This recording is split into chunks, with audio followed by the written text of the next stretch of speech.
Can we charge both of these laptops with this one power bank? Stay tuned. Welcome to another Flipcourt Media product review thing. I'm Jason, and today I have the Jackery Explorer 240 portable power station. Now this is a battery pack full of lithium-ion batteries. It has two USB type A ports that can each put out 2.4 amps. It has a 110 volt AC charger and a 12 volt car type charger. So let me tell you why I bought this. Last year you might remember me doing a video before I went to climb a mountain on the Anker PowerCore Plus 26,800 milliwatt hour battery pack. And this has a power delivery port and two USB type A ports. This is a great little power pack. I carry it with me all over the place. The power delivery port can actually charge up my 15-inch MacBook Pro. So nice thing. However, before I went to climb the mountain, I realized that my drone batteries needed an AC power plug. I have the DJI Mavic Air, and they didn't make a USB charging option. So shortly after I bought this, I went out and bought the Jackery Power Bar. And yes, I've been saving onto this box for a year just for this moment. I bought the Jackery Power Bar, and this is 23,200 milliamp hours. And you can see it also has a power delivery port as well as two USB type A ports. But on the back, if we spin it around, it has an AC port. And so this is a wonderful little device. It's a little bit bigger, but I actually end up carrying this with me more just because that is so convenient. It can charge up to 100 watts out of this, and you just hold the power button for 2 seconds. Fans turn on because it's having to do a lot of energy conversion. Unfortunately, this has been discontinued. There are some copycat products out there, and so I guess if Amazon has a good reviewed one, it might be worth picking up if that's something you're interested in. However, this, while wonderful for short trips, does not handle my new needs as an astrophotographer. I recently took up astrophotography as a hobby, and this has some power demands I'm not used to dealing with.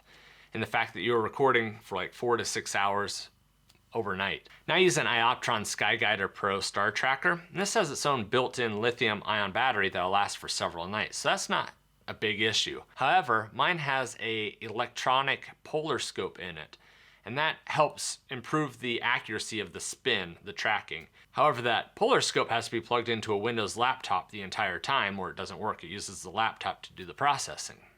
So, you see the issue, I have to have a laptop running the entire time I'm running the star tracker. So the laptop has to be able to last 4 to 6 hours, constantly processing stuff. On top of that, the camera has to last that long, so you have to be able to supply power to your camera. So this got me a couple hours of runtime, but it's just not quite enough for my needs, so in comes the Explorer 240. So let's quickly dig into it. So inside you get your instructions, business card, and a 24-month limited warranty. Now Jackery is based out of California. I believe it was founded by a former Apple battery engineer, so if that USA is important to you, then that's good. You're going to have quick turnaround time on your warranty calls. And then we have, let's see, our bag with the cables in it. So we have a AC adapter cable. This does come apart, which is always nice, so you can replace this if you need to. And then you have a car charger. And then we have the power pack itself. Now, as we saw, this can be charged from a wall, from a car, or they make, I believe it's a 60 watt panel or 100 watt solar array panel. And all of that can go in here and charge it. The wall in the car is going to take about 8.5 hours to fully charge this. The 60 watt panel they say is going to take 8 hours, that's in full sun, so slightly faster than the wall. I did measure this, and this sucks 44 watts from the wall. So if you're getting 60 watts from a solar array, then I guess it would charge slightly faster. They didn't list how long it would take with the 100 watt panel. It's made out of plastic with some non-slip rubber feet on here. It weighs 6.6 pounds or 3 kilograms. And all these different things can be turned on individually. So we can click the display and see the power. I've got it charged up already. It did come at 38% charge, so you're going to have to charge it.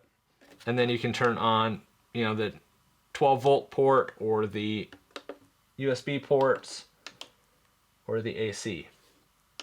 The manual says not to exceed 200 watts max, but I don't know if that's just 200 watts from this or 200 watts total. We're going to give it a try.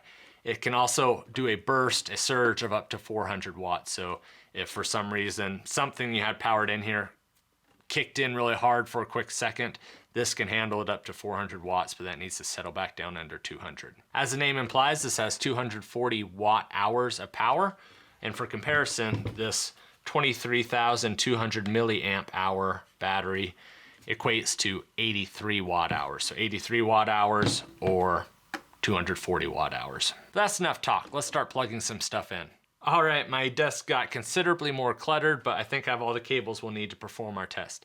Now, one thing to note before we move on is Jackery also sells these clips for your car.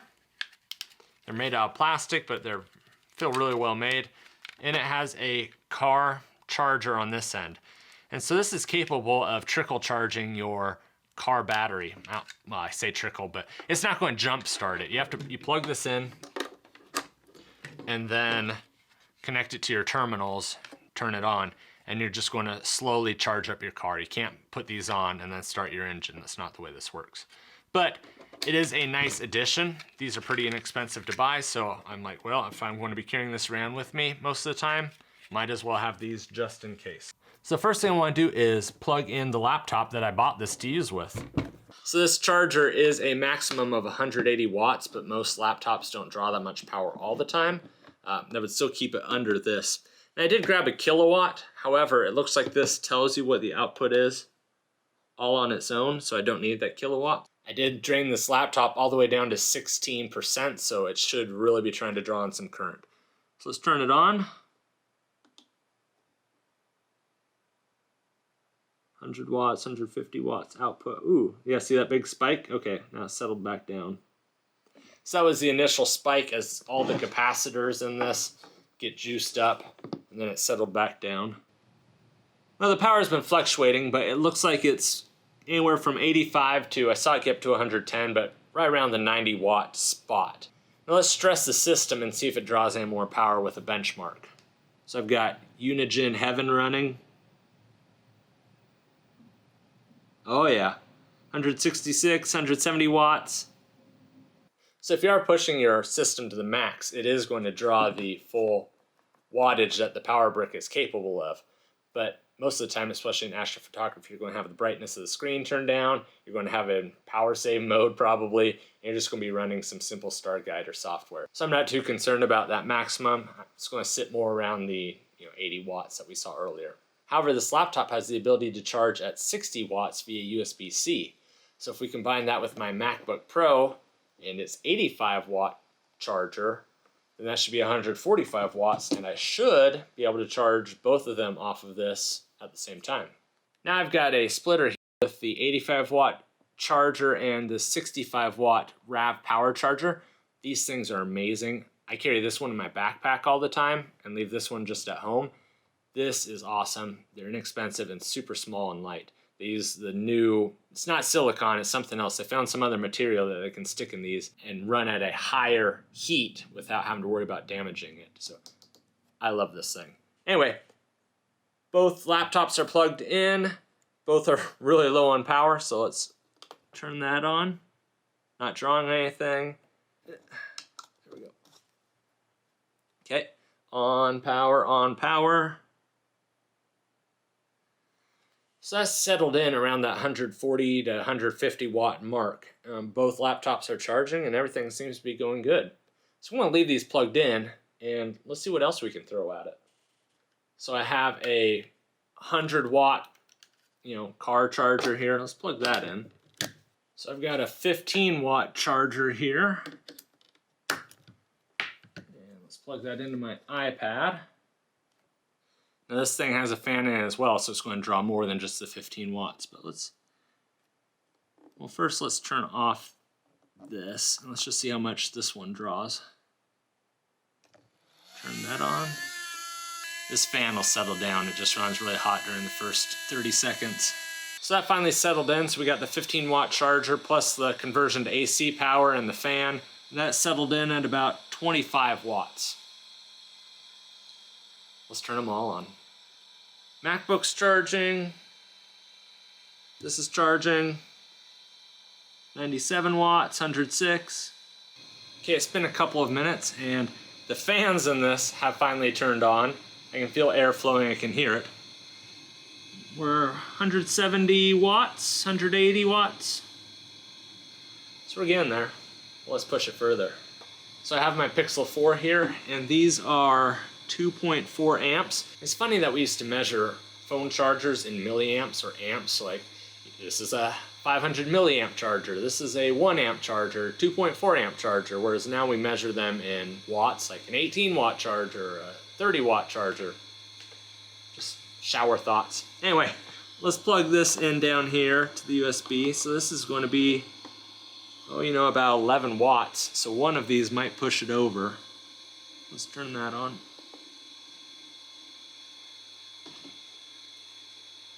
So my phone is now charging. These are all still charging. That's still charging. And I do want to note that this is not fast charging. Fast charging you have to have, I believe, over 15 watts, and this isn't putting that out. So it's just charging at a normal speed. Really, it's not too bad adding the phone. Let's add in one more here. And I'm running out of USB Type-C things around me, so I just grabbed an Osmo camera. Osmo Pocket. That's also charging now. So we filled up all the ports, charging some high-powered stuff. We've got two 14-inch, 15-inch laptops. We've got an iPad Pro. We've got a phone and a camera, all charging at the same time off of this, and we're sitting at 187 watts. That's pretty impressive. This little baby has one more trick up its sleeve that I want to try pushing to its limit, and that's the fact that it says it supports pass-through charging. So I should be able to plug in the charger into this, power all of this, and hopefully see the battery level go up on this as well. I got a kilowatt hour plugged in, and as I said, when I was just charging the battery pack, I was at about 44 watts. So let's see with the whole load if this draws more. And also I want to check the battery, so we're at 78% on the Jackery. And ideally, if we're able to power all of this and charge the battery at the same time, we'll see that 77% go up. So let's plug it in. So watts. Okay, we're up to 44 watts on this. So this is still drawing the 44 watts from the wall. I thought maybe it would be able to draw more under load. And it says we're getting 38 watts of input. So 44 out of the wall, we're losing some in the conversion to 38 watts input. So clearly we're not going to be able to charge all of this stuff and the battery off of just this little charger. It's not capable of that. But we have slowed down the battery draw, which is a good thing. Another nice thing is if you did have these solar panels, this is going to act as a regulator because solar power comes in fluctuations. And anytime you're using solar or a bike generator or something like that, you want to put a battery pack in between that and your device because it's a lot of hard bursts as the sun gets brighter, the sun gets dimmer. And this will help regulate that flow of energy. So it's nice that you can solar panels this out to other things. Obviously it won't be able to charge it at full speed. But anyway, with all this, I didn't even hit that 200 watt limit. Now supposedly if you do exceed 200 watts from, again, I don't know if it's all the ports or if it's just that one down there. But if you do hit the 200 watts for too long, this will shut down as a safety precaution. I don't want to push it and test it. I think we've seen enough. Just so you can hear how loud this fan actually is, let me bring my microphone down.